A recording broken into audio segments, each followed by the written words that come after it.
What's up, amigo? What's up, gorgeous? You looking damn good. Looking sexy little over dicky here. looking ass boy over here.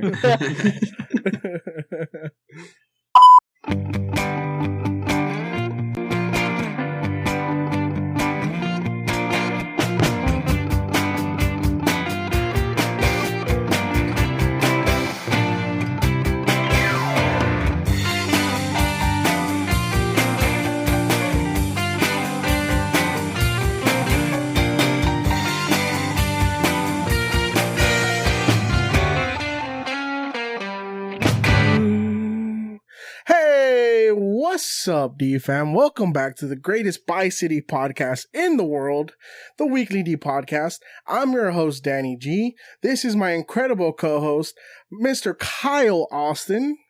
What's going on, guys? And tonight, we were supposed to have a very special guest, but unfortunately, due to conflicts of scheduling, he will not make it. So you got us today. Congratulations. Apologies ahead of time. Yeah. But you know what, Danny, this kind of works out though. I mean, because I think it's good to kind of just get the listeners just kind of back on track to kind of what we're doing, kind of get an idea of kind of where we're going. And I think this is going to be like kind of nice for us because we kind of just jumped into an interview with a really different like setup and style. Yeah, really different setup than what we used to do, and a lot more like things. And we didn't really provide any sort of like explanation as to why. So maybe this will be the episode that we can do that. Dude, my lighting is wild right now. Looks like I'm glowing. Dude, there's nothing I can do about the lighting that I have. I'm in my living room. It is what it is. But that's okay. There we go. Like, we're here. We are ready to kind of just have that conversation. And feel free to ask questions. We'll throw... We don't pay a lot of attention directly to the Twitch. No. At least while we have producers that we hired to watch the Twitch. They're moderators. Now, do they do a good job in relaying the information to us? I don't know. Arguably, no. I'm kidding. But no, that's why they fit so well in our team. Exactly. No, realistically though, we did hire producers. We actually have people that are working on the show in the background that kind of help and make sure that we're actually properly doing this whole thing right. Like I think we've been doing podcasting for 4 years, and like I think me and Danny collectively pretty close to 4 years. We wanted to kind of change things up. The Weekly D started on June 18th of 2018. So about 4 years. Yeah, and I was gonna say I don't think I'm gonna eat a beer was much further back. I think it was literally in October. Yeah, if I'm not mistaken. I think that's when we jumped in. Damn, dude, almost 4 years of podcasting. Yeah, it's insane. That shit's wild. But I think we're growing. I think we're getting better at this whole thing. I hope so, man. We invested all this money into it, all this time. 4 years of my life I've gone to telling stories on the internet.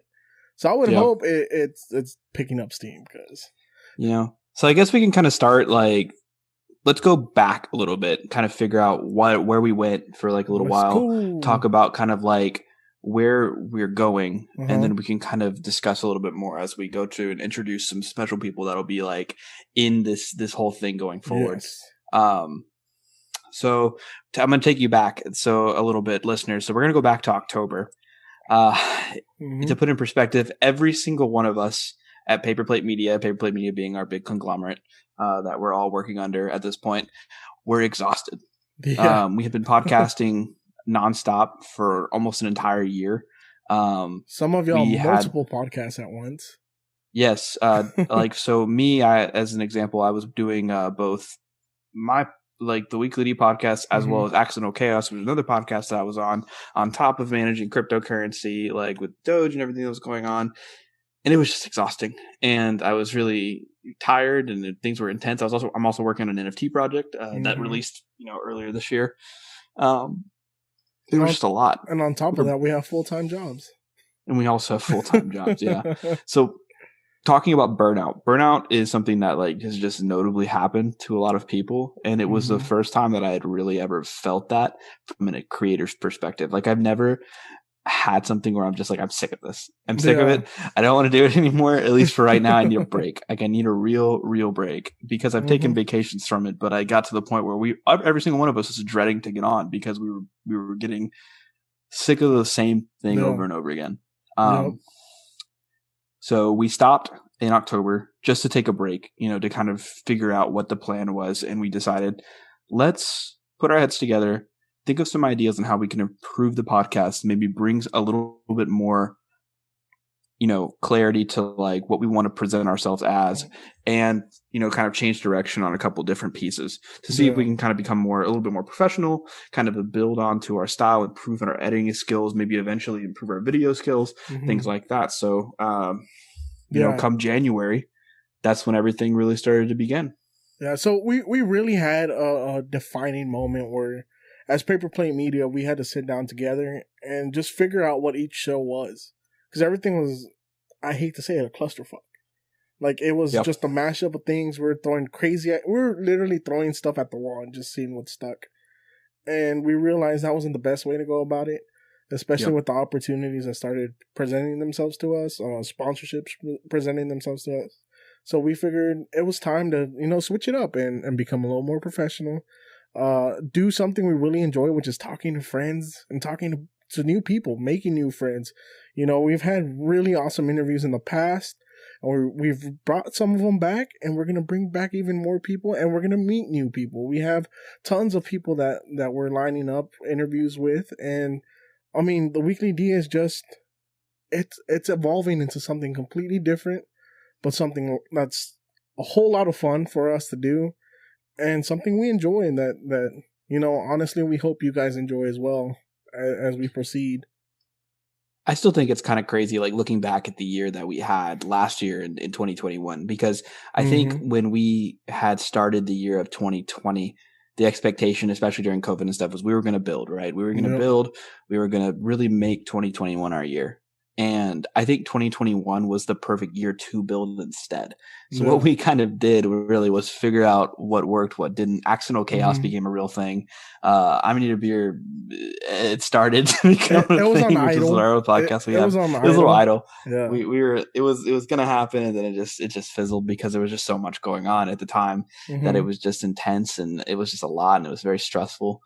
But I guess coming down to it, like, one of the things that I'm really proud of is like we went from, drunk interviews with crazy, experiences and conversations and stories to having Dionne Warwick on the podcast for a moment last year. Yeah. A legendary R&B singer that was able to actually just kind of talk to us about, an upcoming concert that she was going to be a part of with Palooza.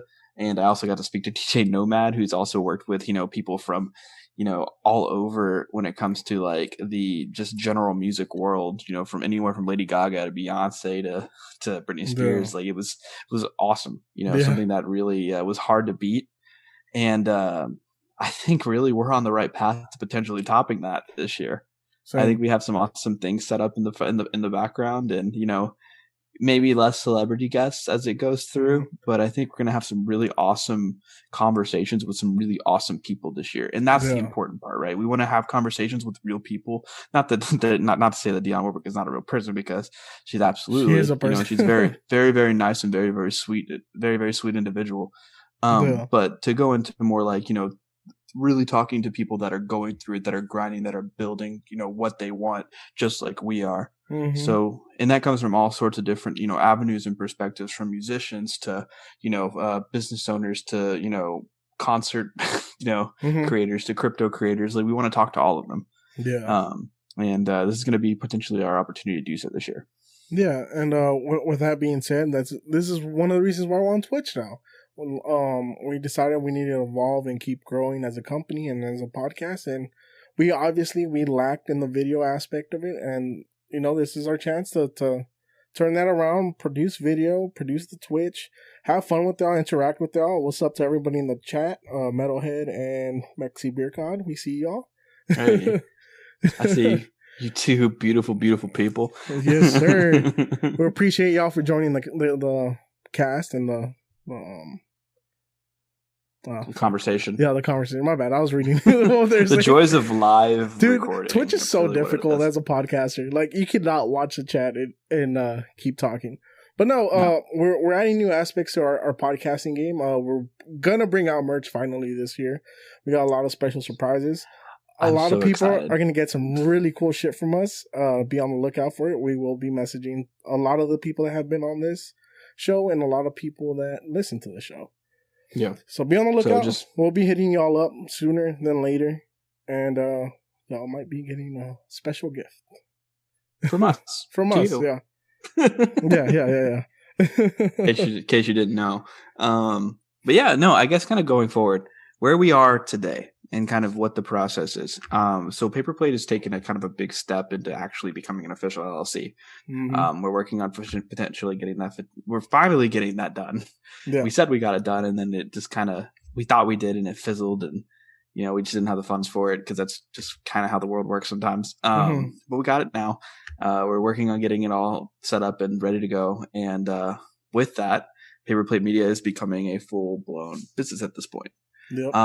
Meaning, people are joining the crew, and things are changing as a whole. So I kind of wanted to go ahead and go over that. So I wanted to introduce two new people that have officially joined the Paper Plate Media group as a whole. So first one I want to introduce is Alan. So Alan is he's our videographer. He assists with all of the Twitch, setup for the most part. Anything that you see happening in Twitch right now, the way that it looks, is definitely because of Alan. Yeah. So if it looks like Chris, crap, blame them. Yeah. So if it looks like garbage, blame them.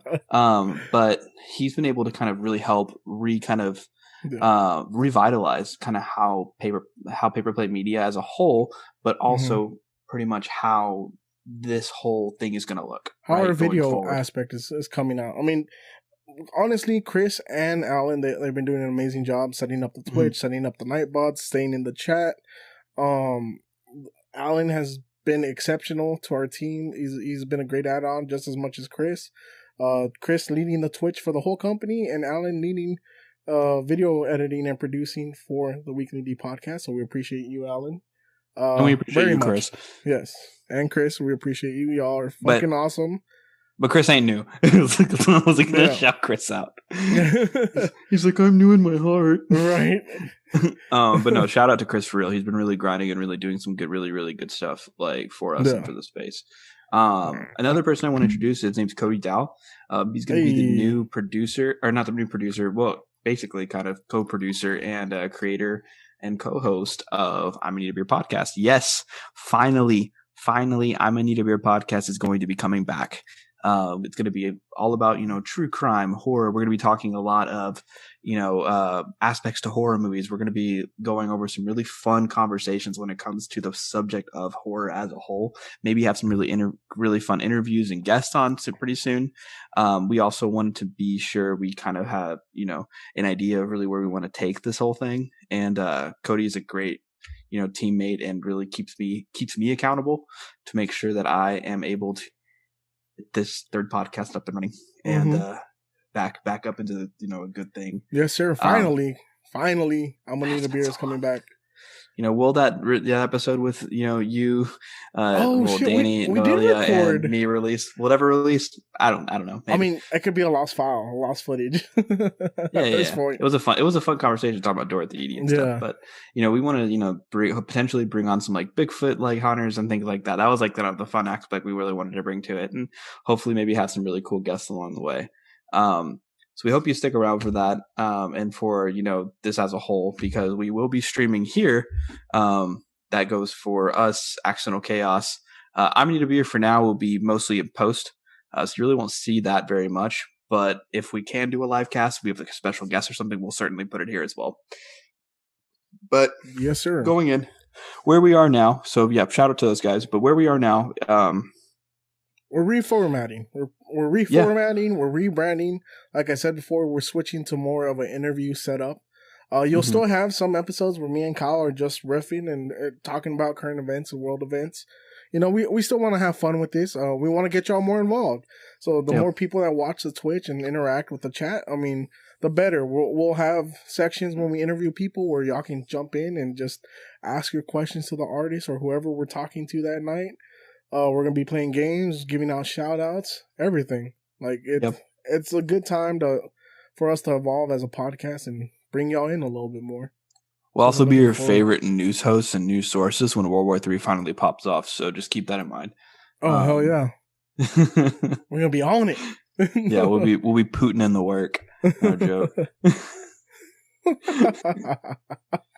Yeah, you're welcome. Dad jokes.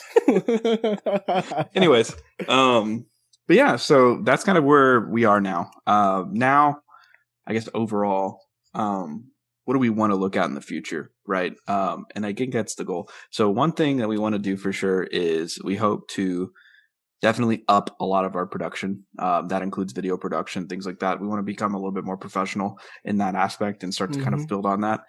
We also definitely want to potentially bring in more podcasts. There are plenty of great creators out there, and building as a collective is definitely something that really helps.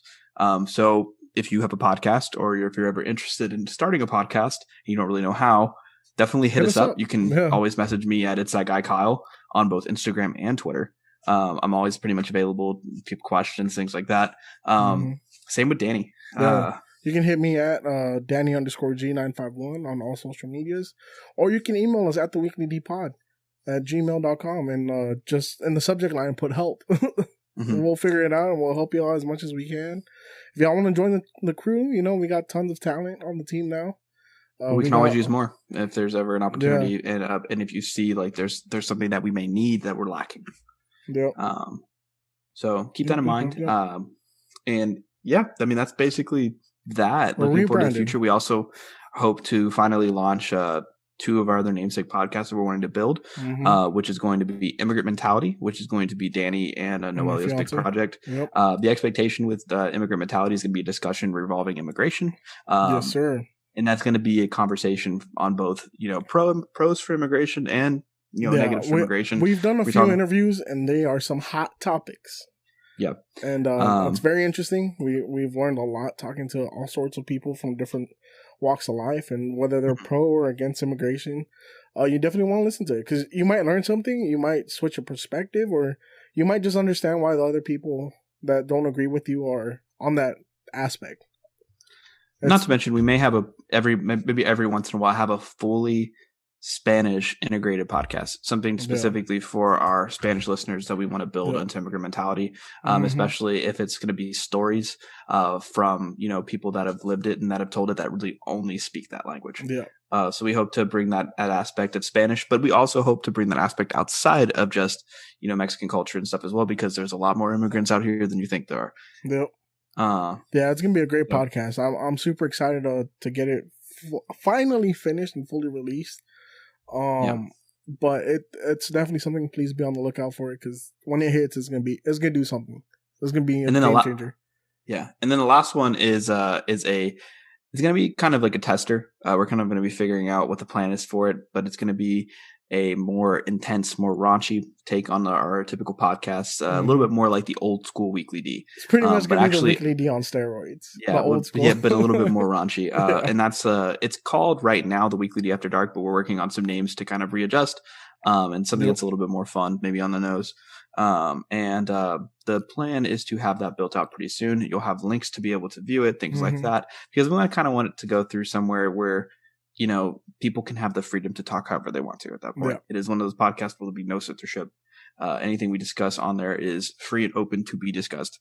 And that's, if you're ever interested in that, we may have some very interesting guests on that podcast. Oh, no. That one, as soon as we get the green light, it's going to be no holds bar, smack you in the face. There's nothing being held back.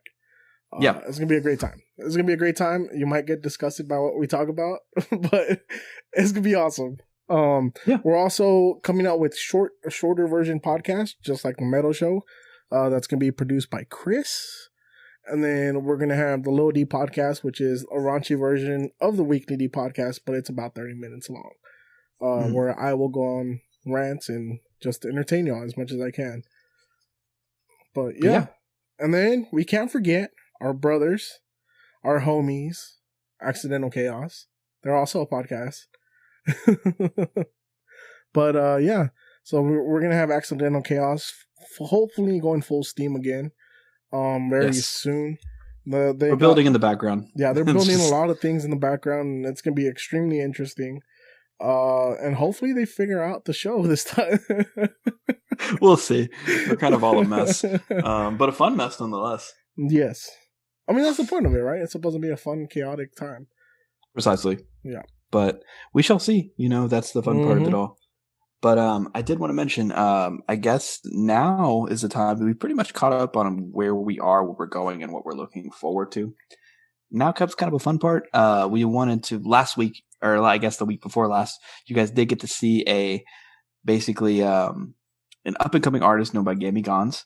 Mm-hmm. He was kind of, a up and coming artist in Houston who is kind of building, in the pop scene, and it was a very, very good interview. If you haven't checked it out, feel free to check it out. We have it available on YouTube, on Twitch, on Spotify, Apple Podcasts, everywhere you can find podcasting.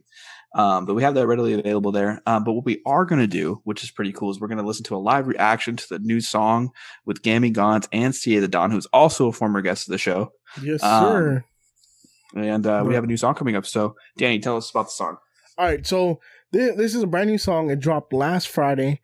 It's called Love Me For You by Gammy Gons and CA the Don. We have not heard it. This is going to be our first reaction to it. And let's see what it's like. Let's check it out. All right, here we go. Love Me For You by Gammy Gons and CA the Don.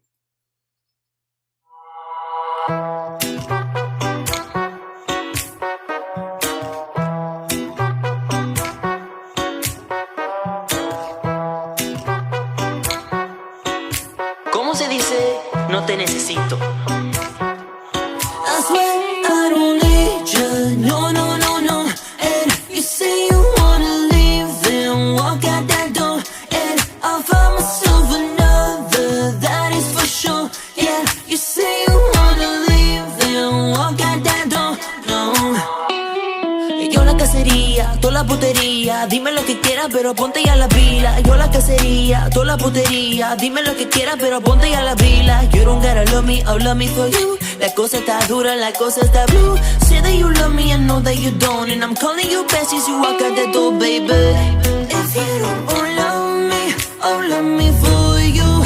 Si tú no me quieres, me quiero por ti. Bro, can we just say that Gammy is killing it?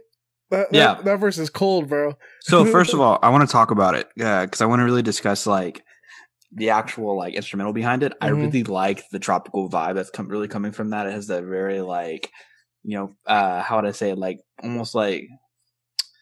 Almost like a Cuban style, like that merengue kind of almost into like cumbia, kind of vibe that's happening. There's a really tropical sound that's happening, and I really vibe with it. It's dope. Hell yeah! Not to mention, I didn't know Gammy could flow like that. Same. I definitely have heard it's melodic stuff, but I've really never heard him really go into that super flow. So yeah, I really like that, and I don't know, I'm vibing with this so far.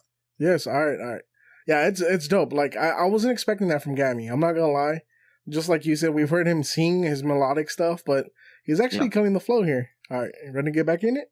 Mm-hmm. If you don't love me, I'll love me for you. Si tú no me quieres, I swear I don't need you. No, no, no, no. And you say you wanna leave, then walk out that door. And I'll find myself another, that is for sure. Yeah, you say you wanna leave, then walk out that door. No. Ok, el tiempo se pasa. Por mi mente pasamos el tiempo amándonos, pasa que pasa. When we feel like some animals, love when I handle you, love when you lie. Yeah, riding on a wave high. Try and get your body on the east side, baby, try to come right back like a beeline. Need my time, I can't be yours, I need my time back. Money don't define no man, I know I gave up on love, can't find that. But I'd rather be heartbroken. All right, pause it. Okay, first off, CA. Old sexy ass boy, killing it out there. No, this is fucking fire, bro. This is fucking fire, dude. I dig the beat. I dig the beat too. This is a summertime bop for sure. That's what I'm saying, bro. Play it at the barbecue, bro. Hell yeah, I can hear this at the bar, at the club. Shit. I'll make fucking fajitas with this in the background of this. Yes, bro. Hell yeah. All right, now, let's keep going. All right, let's keep going. The flat out broke, got a couple side hoes who can follow the code. One trip, no post, then we both go ghost. Not the girl I need, you the girl I chose. Don't you think you irreplaceable? If you don't love me for you. Si tú no me quieres, me quiero por ti. If you don't love me for you. Si tú no me quieres.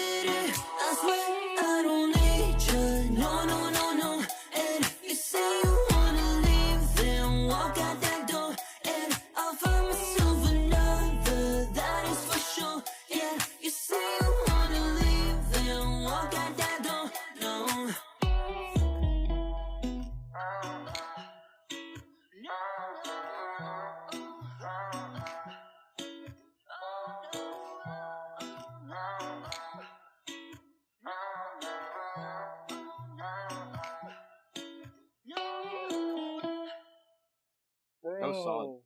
That was fire. What y'all think in the chat? What y'all think in the chat? Fire or trash? Keep it or eat it? Dude, okay. Yeah, so overall, like, I actually really like the music that's happening. I really like that. I dig it. That it gave off. And I thought it was a really cool, like, just like I said, it's a bop. That's a summertime bop. That's what it is. What's it called? Let me see. See, it's versus fire. Hold up. We may have somebody up in the building. Uh-oh. Looks like Blake might be here. Tell him to jump in the chat, bro. He said, yo, I'm home. I made it. Okay. So I guess we'll give him a few minutes and he'll hop on. Yeah. Did you send him the email? No, I'll send it to him right now. Okay. Yeah, send him the email. I'm going to pause real quick.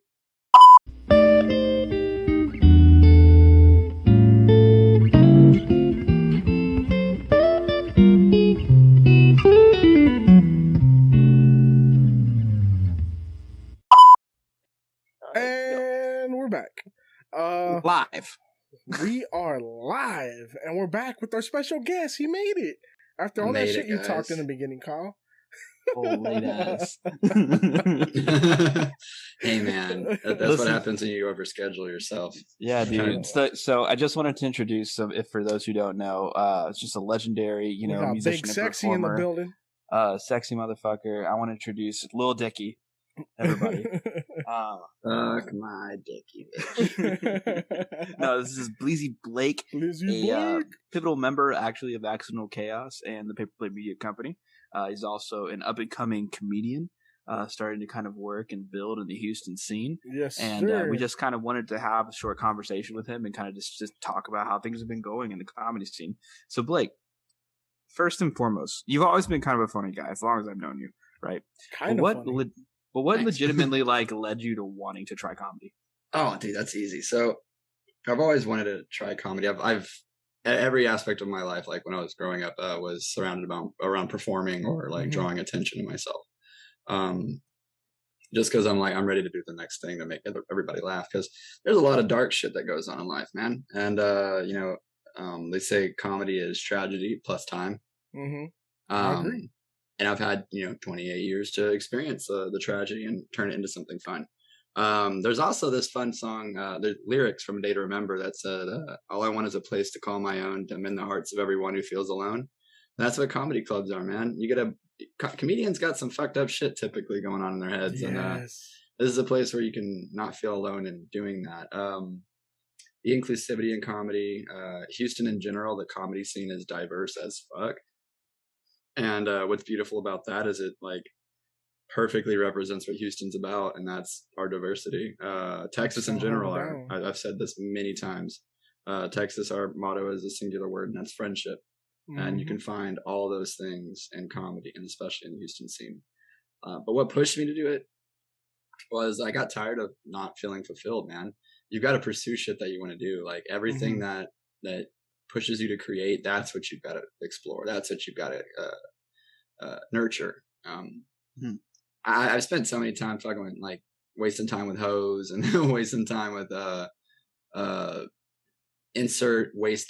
time wasting situation here. I've done it, and now it's sort of something for me to leave an impact, even if my name's only remembered by a few people. I mean, it's more than what I started with, and one thing that I'll say is it definitely is a really powerful mental health tool, comedy.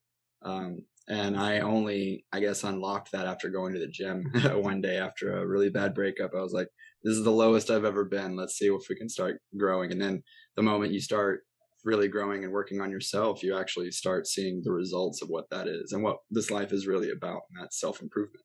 That's what comedy's brought for me, is self-improvement. Damn. Oh, yeah. Beautifully said. Have you ever heard of living life in the dash? No. You understand what that means? Okay.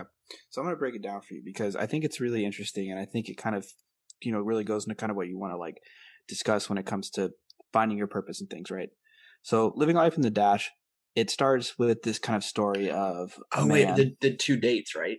Yes. Yeah, you brought this up on the Accidental Chaos, actually. Yeah. It's pretty fucking profound. I was like, yeah, man, that little space is all you have. Yeah. The tiny little thing. So to put in perspective for listeners who aren't aware, living life in the dash is It's kind of like a metaphor, kind of discussing, a man kind of talking to somebody like in his life, talking about the fulfillment that he has in his life. And what he does is he looks at a tombstone, which is a little bit morbid, and he sees two dates. It's the date that you're born, like officially you have came into the world, and then there's the date that you pass away.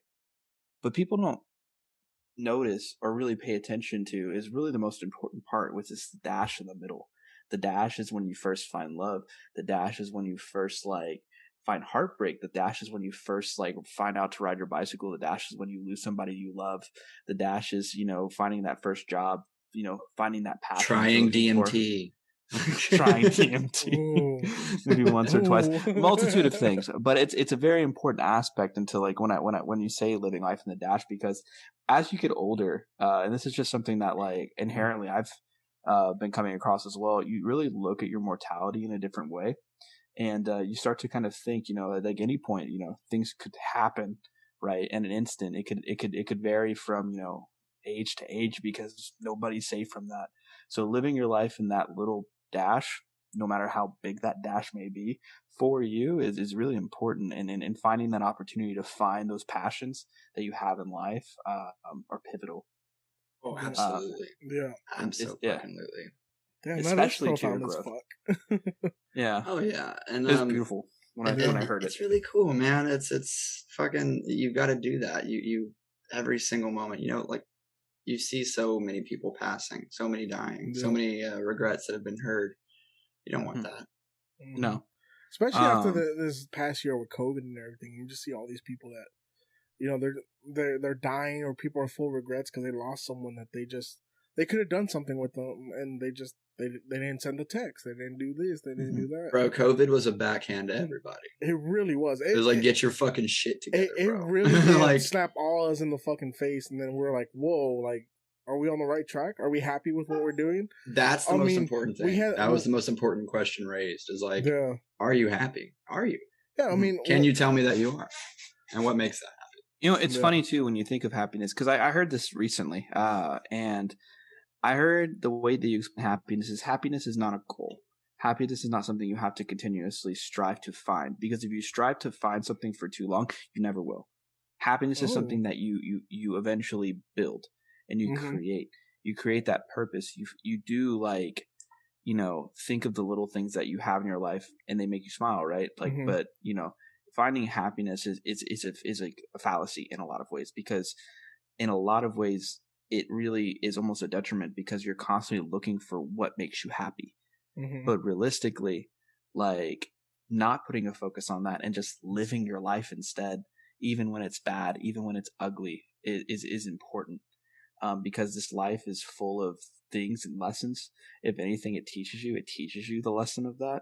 And I don't know. It was something I had heard recently, and I was like, you know what? It really speaks to me in a way, because when I and I don't know if it's the same for you, Blake, as well, but when I look at life a lot of times now too, at least for the longest time, I was always looking for what made me happy.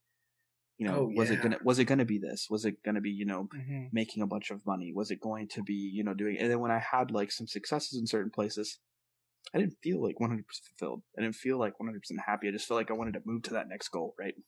Yeah. Side quests, my friend. But no, I just to come off that, we'll get back into some more stuff. No, but that is what you're talking about, bro. That's your whole side quest. You're like, oh man, I got fulfilled and I did this thing. I got to the very end of this part. All right. But I think those moments that you feel disappointment in that, I think, because I feel like happiness is almost a state, right? I feel like happiness is a place. But how do you find a place that you're not often there, or you've never been? Because you say that those moments that you feel happiness and it's fleeting, say that's you being taken blindfolded to the place of happiness, not shown the route, not shown how to get there. But whenever you find it for yourself, find it within yourself, you have to do a lot of work. Those hard moments, those are the times to hone your blade. Those really rough nights, those are the ones to plan out those bright mornings. You have to work to get those tools that allow you to find the place, that allow you to navigate within yourself to get to that place of happiness. Because a lot of people look for it in people. or in things, and that's just not the way it is. I feel like in order to experience true happiness, you have to not only go through a lot of pain to understand the depth of that emotion, but you also have to be willing to build those tools necessary to see.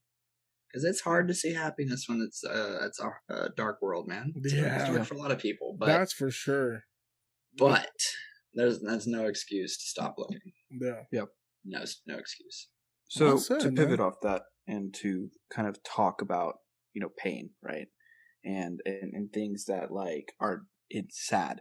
Let's talk about something that actually is a very important aspect of building when it comes to your career, when it comes to something that you want to do in life, and that's failure. Especially for a comedian, failure is really pivotal in that projection to growth, right? And it's something that I think a lot of comedians are afraid of, but really look forward to. We're all terrified of it, but it's the only learning experience we get. So tell me about like a time that you said, like, I think we can talk about your first experience ever on stage. And I kind of want to hear more about it. And what were your real thoughts kind of going through that, being able to kind of step on the stage for the first time? All right. So like I said, I started comedy after a bad breakup. So I went to the comedy club. I've never found a place where I was like, this is my chapel. Like you go to your pew, you sit down and you find something to pray to. But when I was lost, my most lost, I was working Uber. I was incredibly depressed. I went into the secret group and I told myself, you're gonna give it 3 weeks, 3 shows. If that's all you watch, you just take notes, see what happens. See, like, what's the worst that could happen? You've already gone through the worst that could happen. This currently is this breakup. And then I saw someone bomb, and someone that since then they crush it. But I saw someone bomb, and like that's the worst. Like, we're all uncomfortable. Like, you don't like, the comic is not the only one who feels uncomfortable. We are also watching you shit the bed. Bro. None of us came in here for scat play, but here you are fucking puddling shit. It's fucking gross. But I've bombed. I've done it. But my first time I killed it. Bro. And I think that was like that it shouldn't have happened that way, because now I'm addicted to comedy. Now I'm like, I fucking love that shit. I'm not gonna lie, I've seen you once or twice perform, and both times you fucking killed it, dude. Like I was in complete awe the very first time I saw you, because I know it was either your second or third show, and I went up there to the secret group and I watched it and I was like, dude, this kid's got some talent to him. Like the way you control the room was something admirable, because as soon as you were on stage, you were on. Like and I watched a whole night worth of comedians, because you're one of the last ones to go up. Yeah, dude, I was like 22nd. It was like 1 o'clock in the morning by the time you went up, and me and my fiance watched the whole line of comedians, and some were awesome, some completely bombed, but the stage presence you had as soon as you got on there, and they're like coming to the stage, Bleezy Blake. Everyone's like, oh, but not really, because there's like 3 of us there. But you came on and you demanded attention, and you just took over the space, dude. And I gotta say, I was in complete awe, because I knew you were fresh to the scene. I knew you were new and you were trying out jokes, but you just completely killed it, dude. It was amazing I appreciate to see that you so fucking much, dude. Because dude, that means the world to me. Fucking it. How would I best describe like how that occurs? So I've already been like a shit person to myself, right? Like you're your own worst enemy. Plain and simple. You'll like 100%. No one can talk shit to you better than you can. And I after seeing people like bomb and going up on stage and thinking that's the worst that could happen, fine. I'll just go back up and do it again. I've had my heart broken several times. So I stopped going and searching for love. No. So why would I do that for comedy? Yeah. And like a shout out real quick to one of the local comics, Abby Bowman, dude. She fucking inspired the shit out of me. She told me comedy's waiting for you. And I'm like, I like that. All right. I get it. It's all there. You have to go pursue it. And that's just like everything else in life. Like when I went to the gym, I hated myself. I couldn't take my shirt off, bro. I felt uncomfortable. I was like, well, let's figure out what we can do here. I started building. I got more impressed by what I was doing. I was hurting, but I was like, I can do more and do more. And I was becoming more comfortable with myself. It's the same with comedy. Comedy, the stores are gyms. You're just going open mics. You're watching a gym session. Sometimes you'll see some ripped motherfucker, really good comic, come in and crush it. Yeah. Sometimes you'll see them just bomb because they were sore from the night before. They're trying something new. They're doing a different workout. It's really cool. You see potential. It's almost like watching the star being born in a nebula. Like all of them. Like I can name a couple of comics that I honestly feel I could definitely go somewhere big. Dude, that old man that frequents the secret group. I forget his name, but he kills it every Andy time. Huggins, bro. Yes. I fucking love him. He was on America's Got Talent. He's one of the funniest dudes I've ever seen. He's probably 100 years old at this point. He was there my first fucking night up, dude, and I was nervous as shit. And I had my fucking notebook, and I look at him because I was like, I feel like I know who you are. Yeah. And I'm like, hey man, do you have any fucking like advice for someone just starting? And he's like, write every day, keep writing, don't stop writing.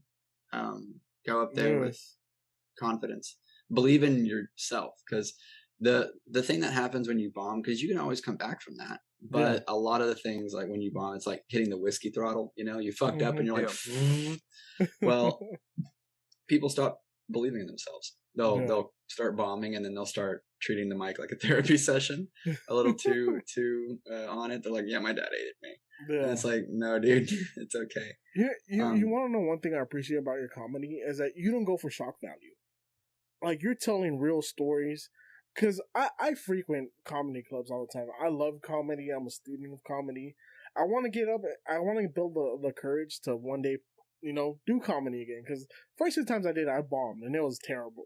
Like, it's fun. Like the last, the best part of it was when I was like, "Fuck!" I thought I was funny, and everyone in the room laughed. That was like my best joke. But you've inspired me after watching you and constantly, getting back into comedy and watching tons of people.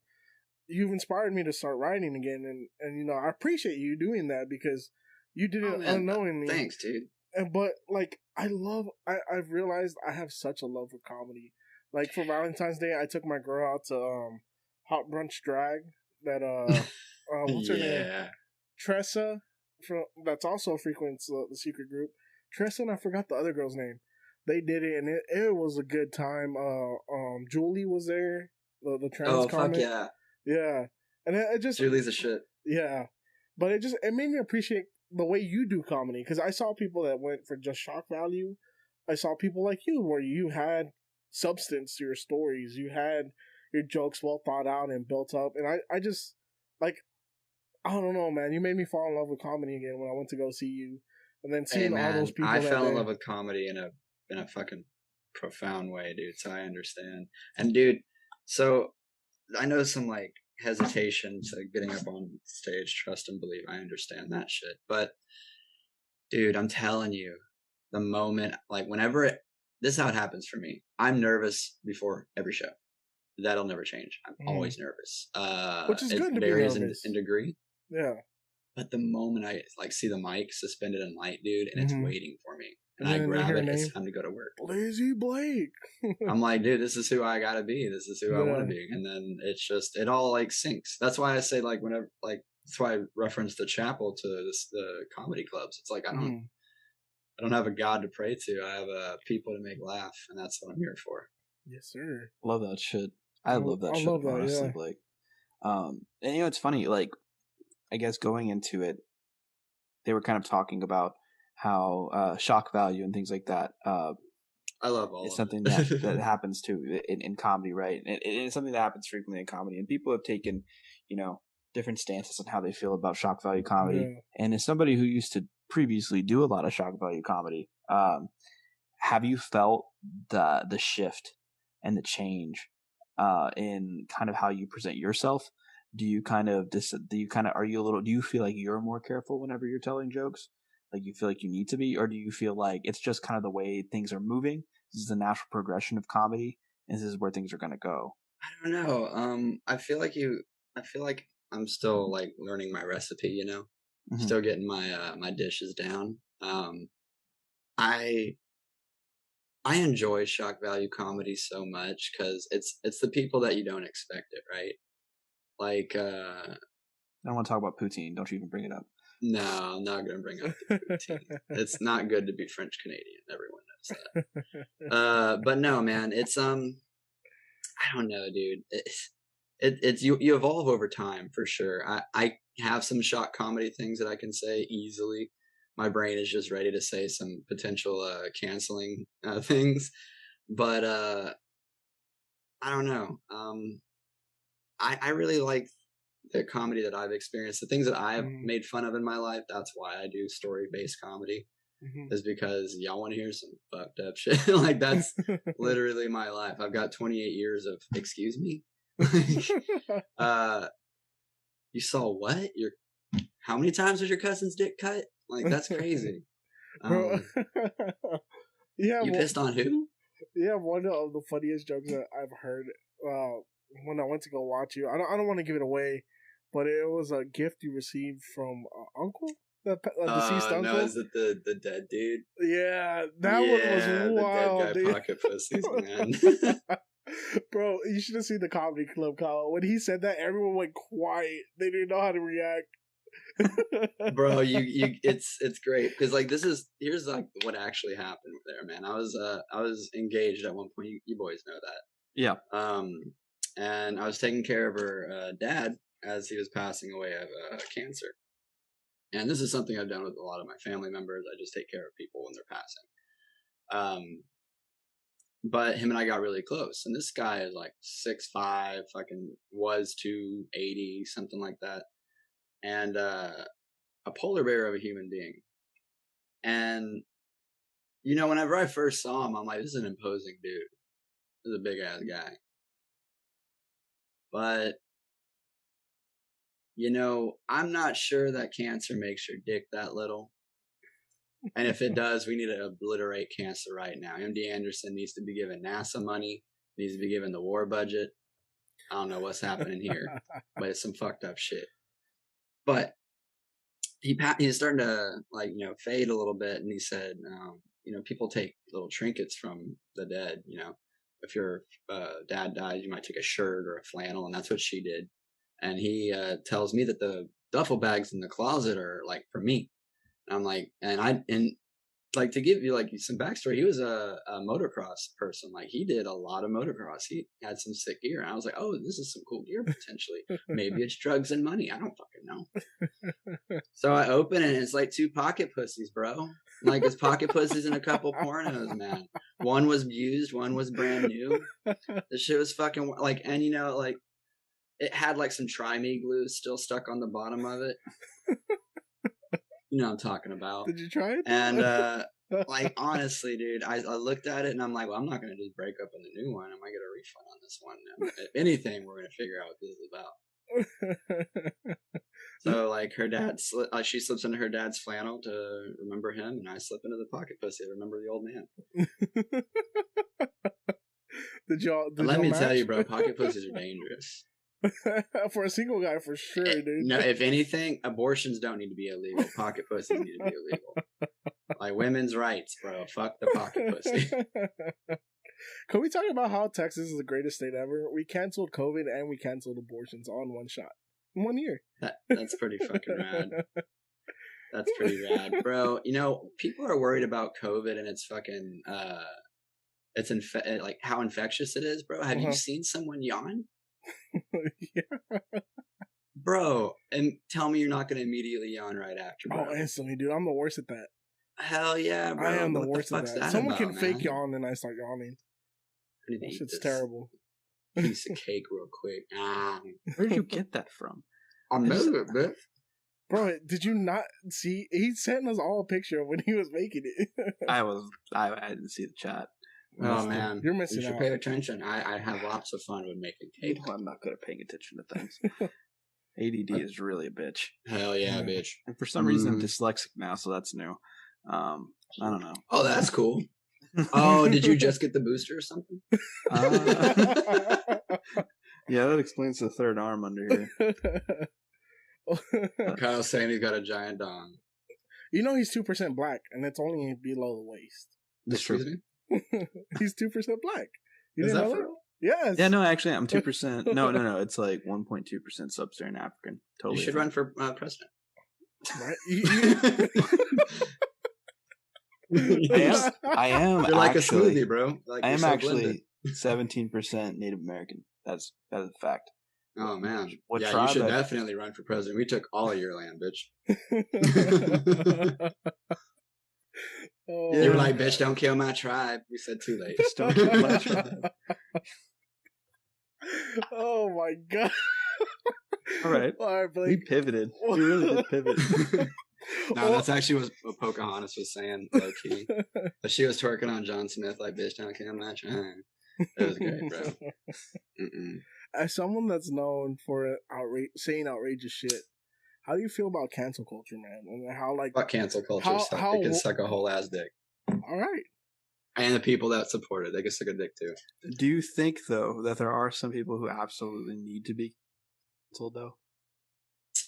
I mean, if you're gonna if you're raping people, Like yeah, a Bill, you should definitely be canceled. like a Bill Cosby is just an example. Yeah, like a serial rapist. Yeah, I mean, I think he should be murdered. But the that's because popsicles. you rape people, you should be killed. I just want to talk about my pudding pops. Man, I fucking love Bill Cosby. My dad looks like Bill Cosby, bro. It's so uncomfortable. Now I can't go to family barbecues that like fucking watch my mom's drink. Like they're married. They've been married for fucking almost 20 years, but I'm like, hold up. I'm just saying, dude, if your dad offers you a pudding pop, say no. You know what? His nickname in the police force for a couple of his friends was Puddin' Pop. And I'm like, man, nobody says shit about that anymore. Remember the good old days back when Puddin' Pops and Quaaludes were ubiquitous? Right? The 80s. Oh man. Place I don't yeah. remember. Man, I wish I was never born- was there. I wish I But was no, born in the honestly, 80s. cancel culture, dude. I think it's a distraction. Oh, for sure. I think it's an I think- absolute distraction. I think it's a misrepresentation. People are like misunderstanding what's going on. So- Like the whole Dave Chappelle thing. I guess that would be the most recent, like big, like cancel thing. Bro, people didn't fucking listen at all. Bro, He said you're not exactly. going to listen. You don't listen, and you're not going to. And like, it blows my mind. The entire reason that you make jokes, the entire reason we exist as comics is social commentators. Exactly. If you get I agree. offended, there's a fucking reason. Mm-hmm. But if you get offended over if you got offended because you went to a comedy show or you watched a comedy show, or you get offended because you got a clip or you heard someone get offended by it, I have no sympathy for you. The world is much more tough than somebody's joke that somebody said. If you're actually, and that's like the whole Joe Rogan thing, you know, how they're trying to cancel him. That doesn't make any for the sense to me. stupidest shit, man. It's like, okay, I get it. Like, does he spread vaccine misinformation sometimes? Sure, No. but he's apologized for it. but he's also wrong. just in the search for the answer. Like, Yeah, he well- has people from all over. Exactly. Yeah, When he he's talks to wrong, multiple he people. owns up to it. When he's Yeah. right, I mean, they don't give him credit when he's been right, or when he's had the right no. people on the podcast and they've said shit that was correct. But media is going to media regardless, and that's how they try to do things. And like you guys said, it's like a lot of times it's a distraction for another thing. But hey, shout out to the comedians who actually don't give a shit about it. Like, you know, you have so many. You have like Theo Vaughn out there. You have fucking Bill Burr. Bro, no. You have like Have Bert you Kreischer. Have you Like- seen Miss Pat's newest special on Netflix? Uh-uh. Bro, if you haven't seen Miss Pat's newest special on Netflix, I highly recommend it. That Yeah. shit is hilarious. She has probably one of the crudest abortion jokes I've ever heard. And That's it fun. is just great, man. Miss Pat is amazing. I Amazing. do love a good abortion joke. There's somebody probably listening to this right now, or is going to listen to this in the future. Who's just like, these are all comedians that I'm no longer going to listen to. Yeah. They're like, no. And to that, I say, suck a dick. suck a dick. The best part of being uncomfortable. Bro, but Is sucking that- dick? I don't know. It's Kyle? The best part of Kyle, hold on. You got a little some explaining to do there. It's taking a little nut. Hey Blake, Yeah. I got a Isn't serious that question. fun? I got a serious question to ask you, Blake. All right, what's up? What's up with you and Ted Cruz, man? It seems like you got some beef Fucking with hate Ted Mr. Cruz. First off, he looks like my buddy Kyle here. Where? And I I'm just like- want to see. Is it because I'm Mexican? Wow, He's not even Mexican. That's He's fucking racist. He's fucking on Cuban. On fucking brand, Mr. Cruz. On brand. Wow. First of all, I am Mexican, half at least, and he's also Cuban, so it's still fucked up. So, and he went to Mexico, so that's He did. You guys are brothers now. He bailed on us. Compadres. Compatriot. That's really close to comrades. Fucking patriots. Patriots. God damn it. Speaking of the conversation of patriots, I want your take, because I don't know if you've been keeping up with what's been going on in Canada, but wait, it's been a shit show. Bro, I don't give a fuck about Canada. What's happening in Canada? So currently they got moose and cold. They got maple syrup. And Justin Trudeau there as well. Bro, I don't fuck with syrup. You know what's better than syrup on pancakes, bro? Chocolate gravy. That shit is. I don't like that you called it gravy, though. Bro, it's called chocolate gravy, dog. Tell me it's the consistency of gravy, but it's like this like really nice chocolate. Tell me why when you said chocolate gravy, I started sweating, bro. Bro, you will. You'll get the sweats. It's the meat sweats. Bro, because I pour that shit on the eggs, the bacon, the sausage. On the eggs? Are we going to have to redo a Thanksgiving episode? Oh, fuck yeah. Oh, dude. About to get basted, Danny. Hold on. Paper Plate Media. Basted and wasted. Chocolate sauce. We should all get together to do a Thanksgiving episode. My dumb ass was trying to suck out the fucking lid. I saw that. That brownie, bro. Oh, but to go into what's happening in Canada right now, as a general just consensus. Is it the trucker thing? Yeah, it's the whole trucker thing going on, where people are kind of like initially fighting against mask mandates and things like that. And there's kind of a lot of like laws, which people can believe whatever they want, in my opinion. Like, I think that might be incorrect. Somebody else might think it's super correct. I really don't give a shit, right? It's kind of what it is.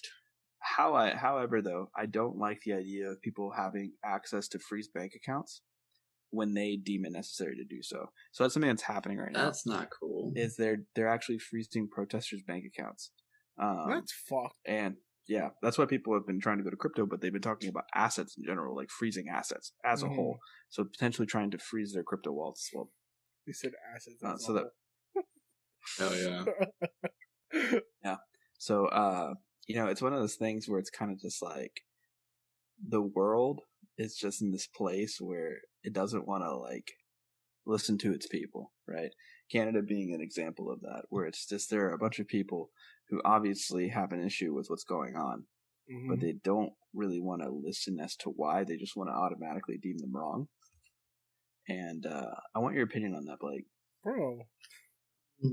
Well, I mean, how more obvious is like autocracy, right? Like, it's so sickening. It's I feel like we're slowly going towards the decline of freedom. It's being shown globally. It's kind of depressing.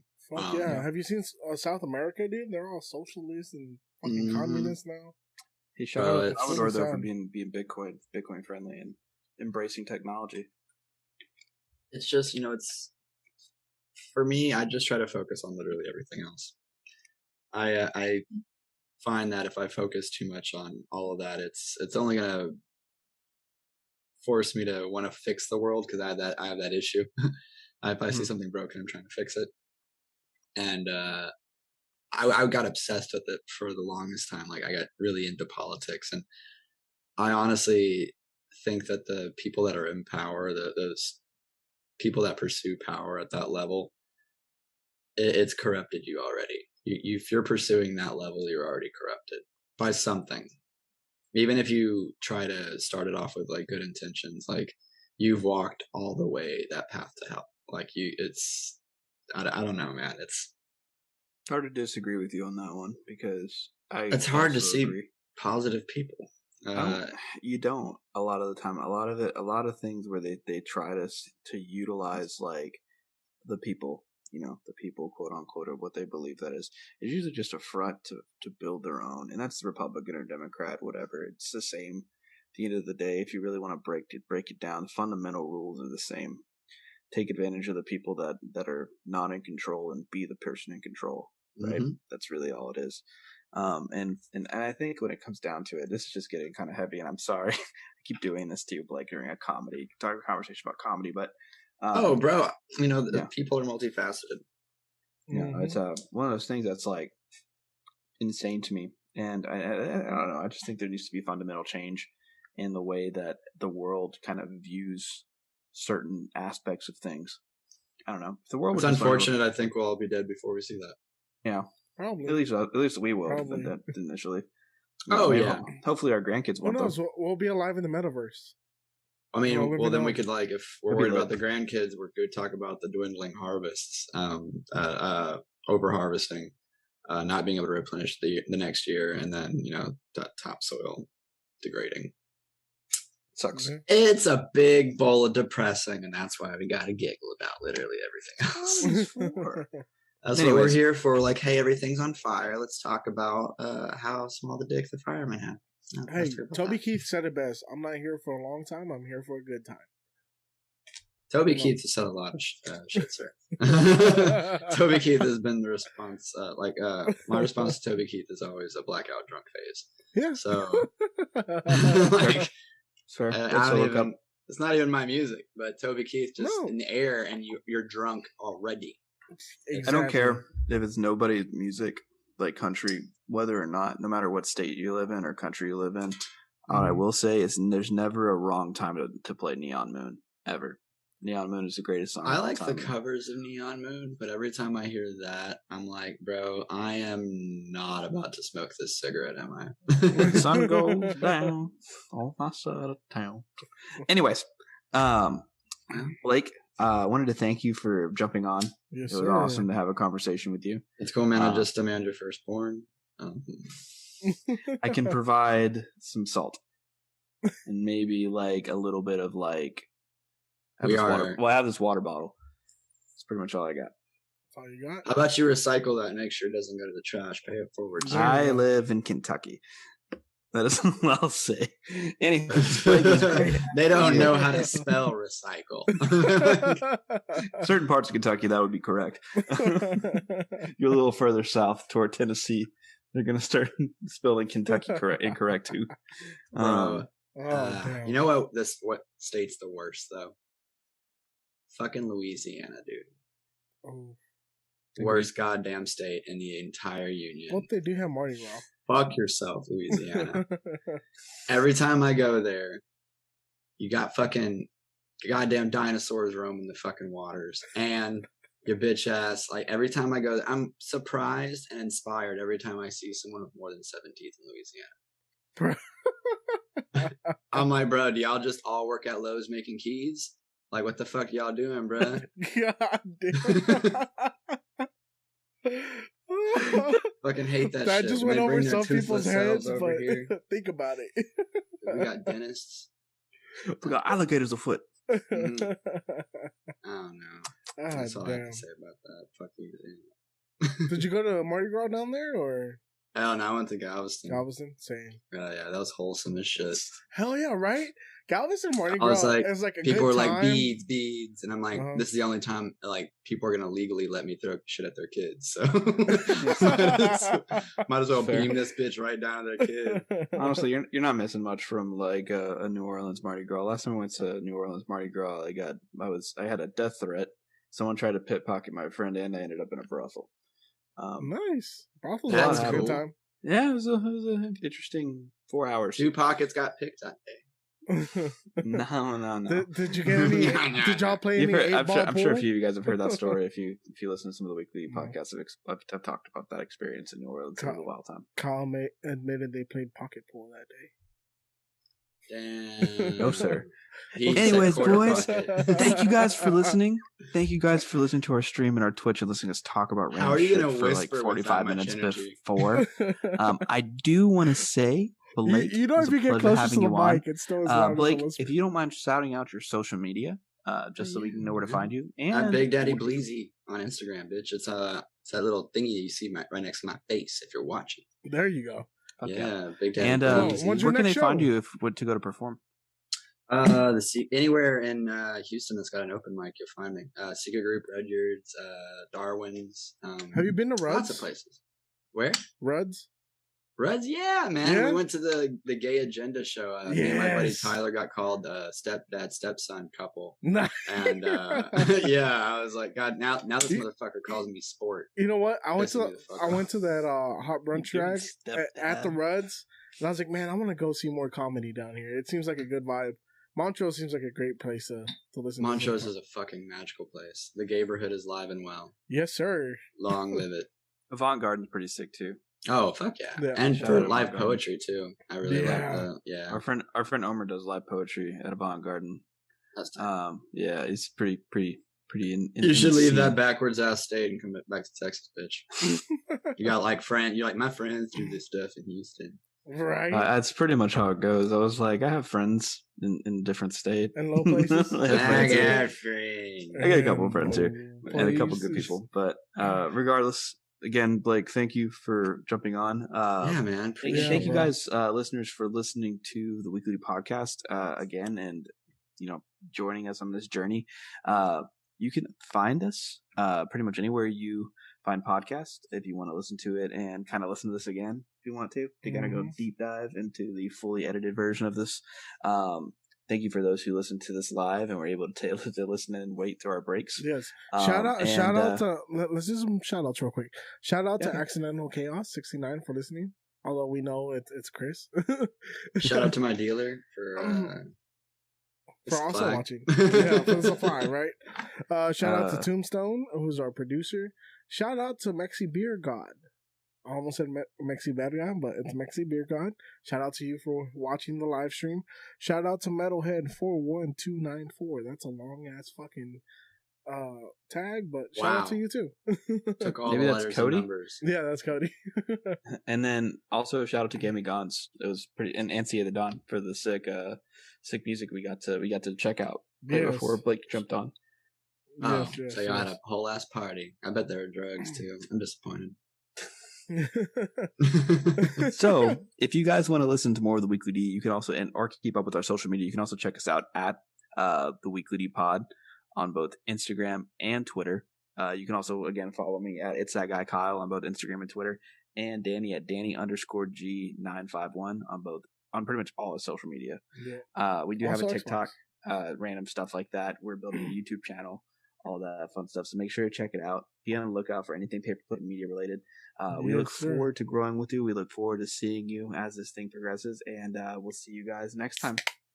Till then, peace. Cheers. Later.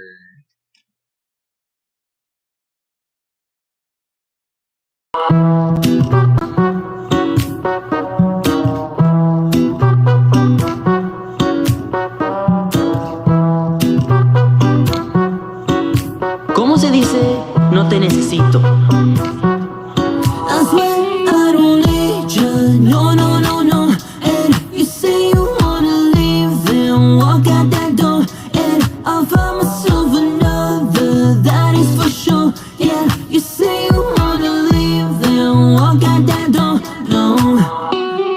Yo la cacería, toda la putería. Dime lo que quieras, pero ponte ya la pila. Yo la cacería, toda la putería. Dime lo que quieras, pero ponte ya la pila. You don't gotta love me, I'll love me for you. La cosa está dura, la cosa está blue. Say that you love me, I know that you don't. And I'm calling you besties, you walk out the door, baby. If you don't love me, I'll love me for you. Si tú no me quieres, me quiero por ti. If you don't love me, I'll love me for you. Si tú no me quieres, I swear I don't need you. No, no, no, no. And you say you wanna leave, then walk out that door. And I'll find myself another, that is for sure. Yeah, you say you wanna leave, then walk out that door. No. Ok, el tiempo se pasa, por mi mente pasamos el tiempo amándonos. Pasa que pasa. When we feel like some animals, love when I handle you, love when you lie. Yeah, riding on the wave high. Try and get your body on the east side, baby, trying to come right back like a beeline. Need my time, I can't be yours, I need my time back. Money don't define no man, I know I gave up on love, can't find that. But I'd rather be heartbroken than flat out broke. Got a couple side hoes who can follow the code. One trip, no post, then we both go ghost. Not the girl I need, you the girl I chose. Don't you think you irreplaceable? If you don't love me, all of me for you. Si tú no me quieres, me quiero por ti. If you don't all of me for you. Si tú no me quieres, I swear I don't need you. No, no, no, no. And you say you wanna leave, then walk out that door. And I'll find myself another, that is for sure.